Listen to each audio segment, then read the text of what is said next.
Dosha, Marigoa, Marishima A Ishuia Heads. And so in my language of Hiradza, I said, hello relatives, my name is Eagle Woman.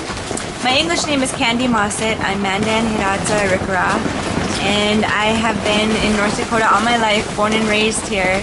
In fact, where the camp is now, at the Acheti Shikoing camp, is a traditional Arikara territory.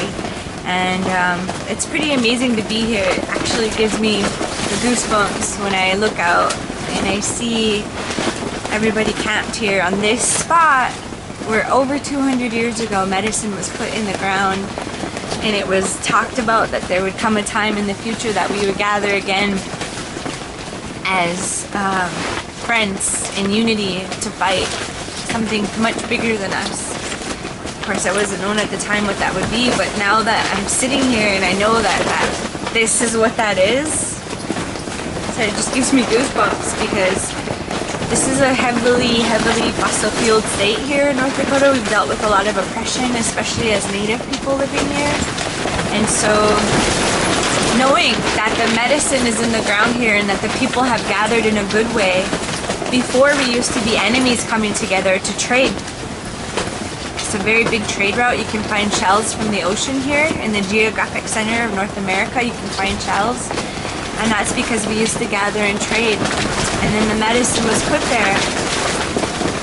We've never had this level of pushback against such a negative energy before, a negative industry before, and this energy that's being created here is actually working. We're seeing these companies that always thought that they were at the top starting to crumble, starting to shake. They're becoming fearful of us. You know, little old me is sitting here, you know, I'm here with my 3-year-old daughter. She's just so innocent and just plays and runs and is having a great time, not even realizing, you know, the extent of the power that's being captured here in this space by all of us being together in strength and unity. It started out with people telling us, what are you doing? You know, you're not gonna win. You might as well not even try. And I would think to myself, you know, there are a lot of guarantees in life for people. For example, there is, you know, no guarantee that by being out here and taking a stand as Native people and using our voices, there's no guarantee that we're going to win. We know that. We do know that if we don't take a stand and we don't make our voices heard, that we're guaranteed to fail. That's not a guarantee that we want. And so we're here in prayer. It started Ma Detigua a long time ago. It started in a prayer, it's kind of like a vision. There was a ceremony that was held. And in that ceremony, it was told by the ancestors that if we came together in prayer, and if we came together in the power of unity against this black snake, that we would win. The black snake being the pipeline, the head of that snake being the Bakken, where they're digging this oil out of the earth. We know that prayer and ceremony is a big part of what we're doing. We also know that prayer and ceremony needs action. As women, we are the keepers of water in my culture. The men are the keepers of the fire. As women, we carry our babies in water. That's why we say water is the first life. It's no coincidence that when we're babies, we're all carried in water. The very essence of our being in our bodies is water. It's more than just a slogan. You know, Mini Wichoni, water is life. Water is the first life. And so when we see these things happening to our earth, we see the bulldozers come and we see them dig and physically tear into her. We have something called blood memory, where we can physically feel that pain in our own blood, in our bodies. We can't just stand there and watch that happen. That's why women broke down the fences and ran into the fields jumped onto the equipment. We feel that hurt. The rape and the pillage of the earth is the rape and the pillage of the women. And we will not let it happen. The only thing that has stopped this company and has stopped Dakota Access Energy Transfer Partners to date has been us putting our bodies on the line in non-violent direct actions. Going out and locking arms and saying water is life. And it's a beautiful thing to see after living here for so many years with so much oppression and dealing with the Bakken industry. When they came to my community in 2007, the violence against women increased by 168%. What does that even mean? Well, let me tell you a story. There's a story, a recounting of a police officer there at home that got a call.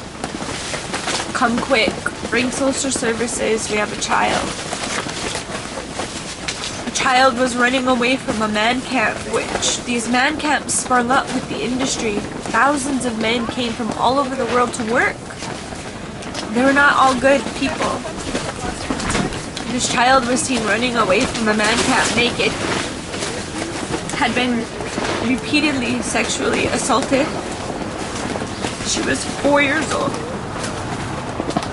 Take that story and quadruple it times 100 others, maybe equally horrible, and you might get a glimpse of a sense of what it's like in our community as a result of this oil coming. I've had family members that have died for various reasons. One was attacked by an industry worker coming home from a bar, giving him a ride home. Stabbed through the heart. Set on fire. I have a cousin that got pulled into the drug industry that came because the drug industry follows the money. So we had been dealing with alcoholism, sure, we had been dealing with pill abuse, but heroin came. And nobody knew what heroin would do. There were no services, especially for women. So this last year and a half, I buried 2 of my friends. 25 years old, 32 years old. One of them left behind 5 children because she could not get off her addiction to heroin that was brought when the organized crime came to our communities. Both of them, at the end of their life, were in the hospital for 3 days while their organs shut down, while their heads turned black, while their feet turned black.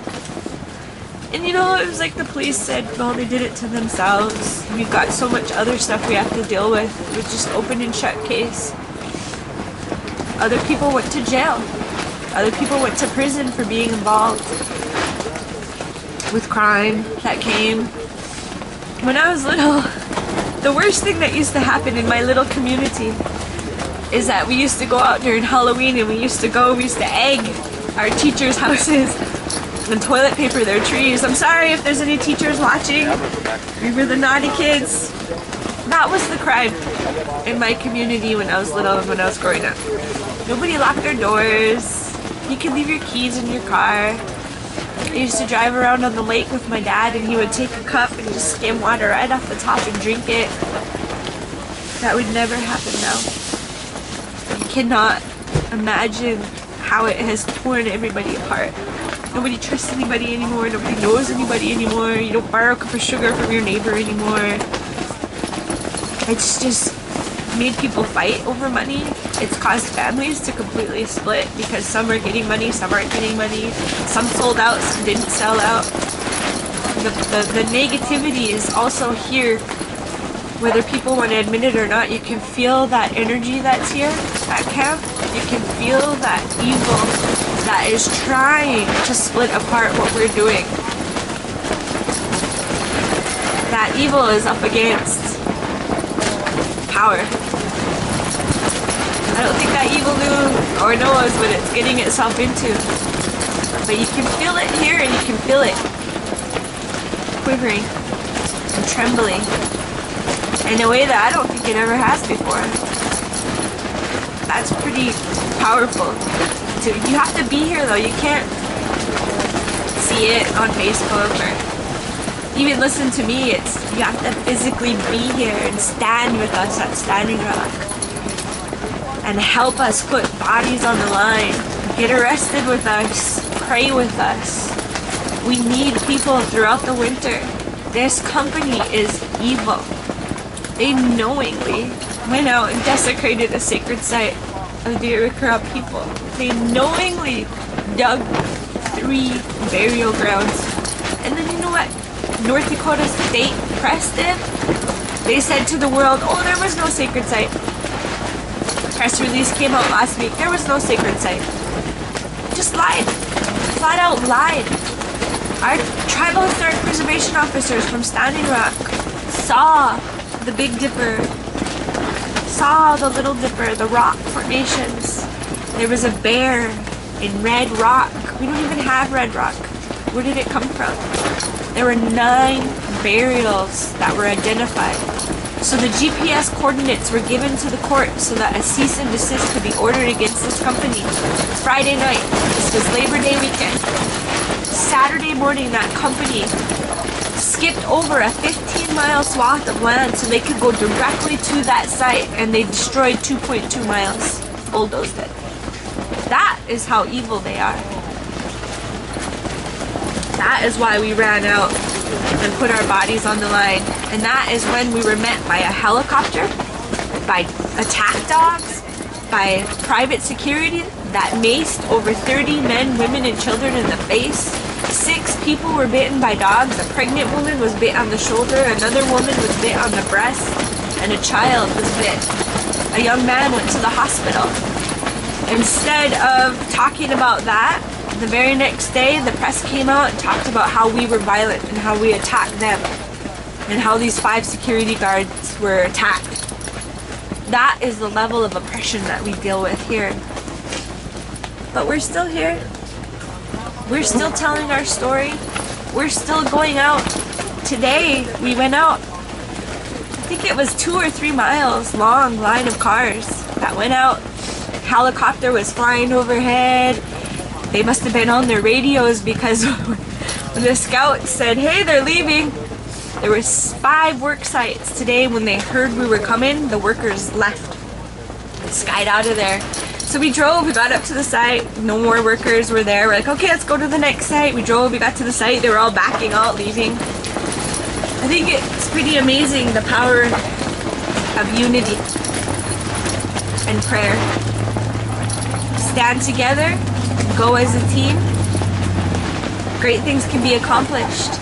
It's kind of crazy that we're here, we're Sitting Bull, a great man, a powerful man, had said, as individual fingers, we can easily be broken. But together, we make a mighty fist. And that is what we see here at Standing Rock. We're a fist and a force to be reckoned with. And we're gonna be here until this pipeline is done. Shut down, not rerouted, not put in somebody else's backyard, so that the 28 million people living downstream don't have to deal with the toxins and the pollutions. But more than that, so that we have a just transition away from the fossil fuel industry. This isn't just about this one pipeline. This is about humanity taking a stand for ourselves. Because we have 2 choices. This was prophesized a long time ago. We will go down one path that leads to destruction and burning and death. Or we will go down a path that leads to greenery and renewal and hope. Humanity has 1 foot down the path of destruction. And I feel like natives have their hand on their shoulder, pulling them back and saying you're going the wrong way. And we've been saying it for over 500 years. Capitalism does not work. You cannot dig and take without ever giving anything back. You can't do that.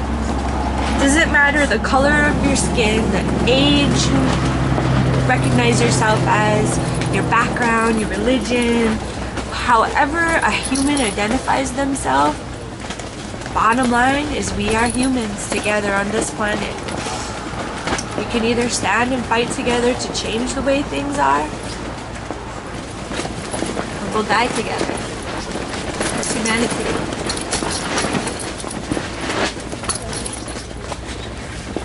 There's a reality that people need to face that can happen. We're doing everything we can. We're doing everything in our power to make sure that that doesn't happen. We need more people to join us in this struggle for life, this struggle for humanity. Don't do it for us.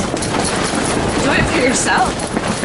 Do it for your own children, your own four-leggeds if you don't have them, all those that can't speak for themselves, all of the winged beings, all of the things that swim in the water.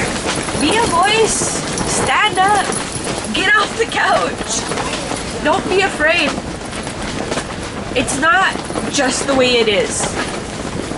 We determine our own future. Dig really deep inside of your heart. Feel that feeling inside, that calling that you know is there. It tells you that little voice saying, do the right thing. Go there, listen to that little voice and make it louder. And then we'll be successful collectively. Not to get odds, thank you.